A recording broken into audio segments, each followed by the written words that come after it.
വിശുദ്ധി എന്നിൽ പകർന്നു നീതിമാനായി മാറ്റി നിൻഹിതം പോലെ നടത്തി. കഴിഞ്ഞ 3 ദിവസത്തെ ഗോസ്പൽ നമ്മൾ എടുത്തു നോക്കിയാൽ മനസ്സിലാകും, യേശു പരിസേരെയും നിയമത്തിനെയും ഒത്തിരി വഴക്ക് പറയുന്നുണ്ട്, ഒത്തിരി ദേഷ്യപ്പെടുന്നുണ്ട്. ഇന്നും അതിൻ്റെ തുടർച്ചയാണ്. ഇന്ന് യേശു വഴക്ക് പറയുമ്പോൾ അതിൻ്റെ റീസൺ നമ്മൾ ചിന്തിക്കുമ്പോൾ കാര്യം നമുക്ക് മനസ്സിലാവും. അവർ സ്മാരകം പണിതു. എന്തിന് സ്മാരകം പണിതു? അവരുടെ പിതാക്കന്മാർ പ്രവാചകന്മാരെ വധിച്ചു. ആ പ്രവാചകന്മാരുടെ ഓർമ്മയിൽ അവർ സ്മാരകം പണിതു. ഈ സ്മാരകം പണിതതിലൂടെ ഒരു തലമുറയ്ക്ക് അവർ കാണിക്കാൻ ആഗ്രഹിച്ചത് എന്താണെന്നറിയോ? അതായത് ഞങ്ങളുടെ അപ്പന്മാർക്ക് തെറ്റുപറ്റിയിട്ടുണ്ട്, ഞങ്ങളുടെ പൂർവികർക്ക് തെറ്റുപറ്റിയിട്ടുണ്ട്, പക്ഷെ ഞങ്ങൾ അങ്ങനത്തെ ആളുകളല്ല. ഞങ്ങൾ ഈ കാലഘട്ടത്തിൽ ആ തെറ്റിനെ ഞങ്ങൾ തിരുത്തുകയാണ്, ഞങ്ങളവരെ ആദരിക്കുകയാണ്. ഈ പ്രവൃത്തി കണ്ടപ്പോൾ യേശു അവരെ ക്രിട്ടിസൈസ് ചെയ്തു. ക്രിട്ടിസൈസ് ചെയ്യുന്നത് മാത്രമല്ല, നന്നായിട്ട് അവരെ വിമർശിച്ചു, നന്നായിട്ട് അവരെ വഴക്ക് പറഞ്ഞു, ദേഷ്യപ്പെട്ടു. കാര്യം ഇപ്പം അവരുടെ മുമ്പിൽ നിൽക്കുന്ന ആരാ? മനുഷ്യപുത്രനാണ്. പ്രവാചകന്മാരുടെ അവരുടെ പൂർവികർ തള്ളിപ്പറഞ്ഞെങ്കിൽ ഇപ്പം അവർ തള്ളിപ്പറഞ്ഞുകൊണ്ടിരിക്കുന്നത് മനുഷ്യപുത്രനെ തന്നെയാണ്, ദൈവപുത്രനെ തന്നെയാണ്. അതുകൊണ്ട് ഈ കപടത ശരിയല്ല. ഈ കപടത ഒന്നിനെയും ന്യായീകരിക്കില്ല. അതാണ് ക്രിസ്തു ഇവിടെ വീണ്ടും വിമർശിക്കുന്നത്. നിങ്ങളുടെ പൂർവികർ പ്രവാചകന്മാരുടെ സ്വരം തിരിച്ചറിഞ്ഞിട്ടില്ലെങ്കിൽ ഇന്ന് നിങ്ങൾ തിരിച്ചറിയാത്ത സ്വരം ദൈവപുത്രൻ്റെ സ്വരം തന്നെയാണ്. അതാണ് ഇവിടുത്തെ പ്രശ്നം. അതുകൊണ്ട് യേശുവിനെ വഴക്ക് പറഞ്ഞു. നമ്മൾ ഓർക്കണം, നമ്മളും കുഞ്ഞുനാളിലൊക്കെ യേശുവിൻ്റെ പാഷൻ സ്റ്റോറിയൊക്കെ ടി വിയിൽ കാണുമ്പോഴൊക്കെ ചിന്തിക്കാറില്ലേ, ഞാൻ ആ കാലഘട്ടത്തിലുണ്ടായിരുന്നെങ്കിൽ യേശുവിനെ കൊല്ലാൻ അനുവദിക്കില്ലായിരുന്നു എന്നൊക്കെ. ഒരു കുഞ്ഞു മനസ്സിൽ അങ്ങനെയൊക്കെ തോന്നിയൊരു കാലഘട്ടം എനിക്കുണ്ടായിട്ടുണ്ട്. പക്ഷെ ഓർക്കണം, ഇപ്പോൾ നമ്മുടെ മേലധികാരികൾ, നമ്മുടെ മാതാപിതാക്കൾ, നമ്മുടെ സഹോദരങ്ങൾ, നമ്മളെ തിരുത്തുന്ന ചില ഗുരുക്കന്മാർ, ഇവരെയൊക്കെ നമ്മളെങ്ങനെയാണ് കണ്ടുകൊണ്ടിരിക്കുന്നത്? ദൈവത്തിൻ്റെ സ്വരം ഈ ഭൂമിയിൽ വെളിപ്പെടുന്നത് ചില മനുഷ്യരിലൂടെയും കൂടെയാണെന്നുള്ള തെളിവാണ് ഇവരൊക്കെ. പണ്ട് പ്രവാചകന്മാരായിരുന്നു, പിന്നീട് ദൈവപുത്രനാണ്.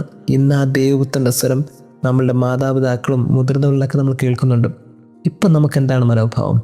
നമ്മൾ കാര്യങ്ങൾ തിരുത്തുന്നുണ്ടോ? ഇവിടെ ചോദ്യം വീണ്ടും ആവർത്തിക്കപ്പെടുന്നത് ഇങ്ങനെയാണ്. അതേ കാലഘട്ടത്തിൻ്റെ തെറ്റ് നമ്മൾ ആവർത്തിക്കുന്നുണ്ട്.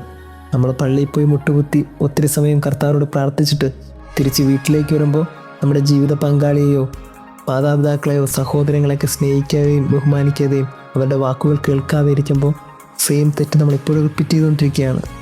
പ്രിയമുള്ളവരെ, ഓർക്കേണ്ട ഒരു കാര്യം ഇതാണ്: നമ്മൾ എവിടെയാണ്? നമ്മൾ സ്വരം കേൾക്കുന്നുണ്ടോ? നമ്മൾ തെറ്റുകൾ തിരുത്തുന്നുണ്ടോ? ദൈവം നമ്മെ അനുഗ്രഹിക്കട്ടെ.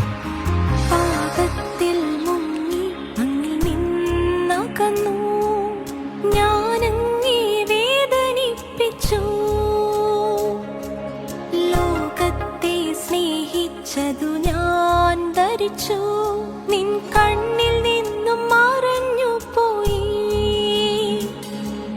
പാപത്തിൽ മുങ്ങി അങ്ങിൽ നിന്നകന്നു.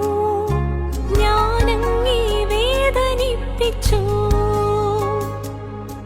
ലോകത്തെ സ്നേഹിച്ചതു ഞാൻ ധരിച്ചു. നിൻ കണ്ണിൽ നിന്നും മറഞ്ഞു പോയി. യേശുവേ, തിരുസന്നിധിയിൽ വരുന്നു വീണ്ടും. യേശുവേ, അടിയനിതാ തിരുസന്നിധിയിൽ വരുന്നു വീണ്ടും.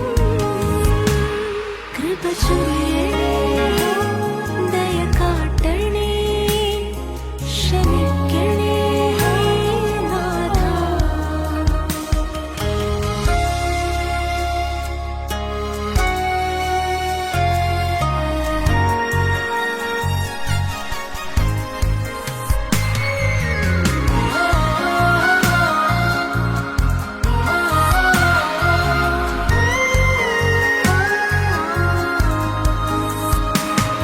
വിശുദ്ധി എന്നിൽ പകർന്നു നീതിമാനായി മാറ്റി. നിൻ ഹിതം പോലെ നീ നടത്തി. വിശുദ്ധി എന്നിൽ പകർന്നു നീതിമാനായി മാറ്റി നിൻഹിതം പോലെ നടത്തി. ദോഷിയായി നടന്നവൻ ഞാൻ, ആദ്യ സ്നേഹത്തെ മറന്നവൻ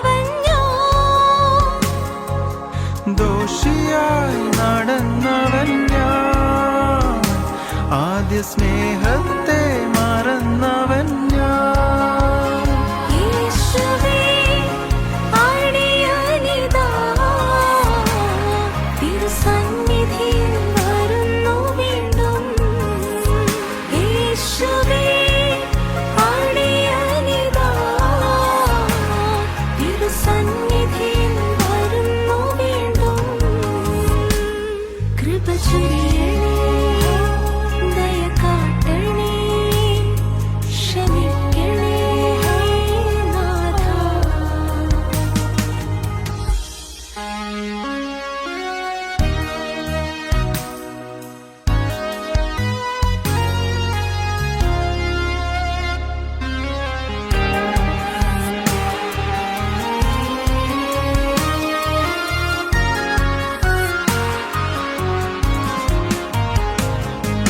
അയോഗ്യനായ എന്നിൽ പാപിയായിരുന്നെന്നിൽ ഈ മഹൽ സ്നേഹമെന്തിനീശുവേ. അയോഗ്യനായ എന്നിൽ പാപിയായിരുന്നെന്നിൽ ഈ മഹൽ സ്നേഹമെന്തിനേശുവേ. വഴിതെറ്റി അലഞ്ഞവൻ ഞാൻ, ആദ്യ സ്നേഹത്തെ മറന്നവൻ ഞാൻ. വഴിതെറ്റി അലഞ്ഞവൻ ഞാൻ, ആദ്യ സ്നേഹ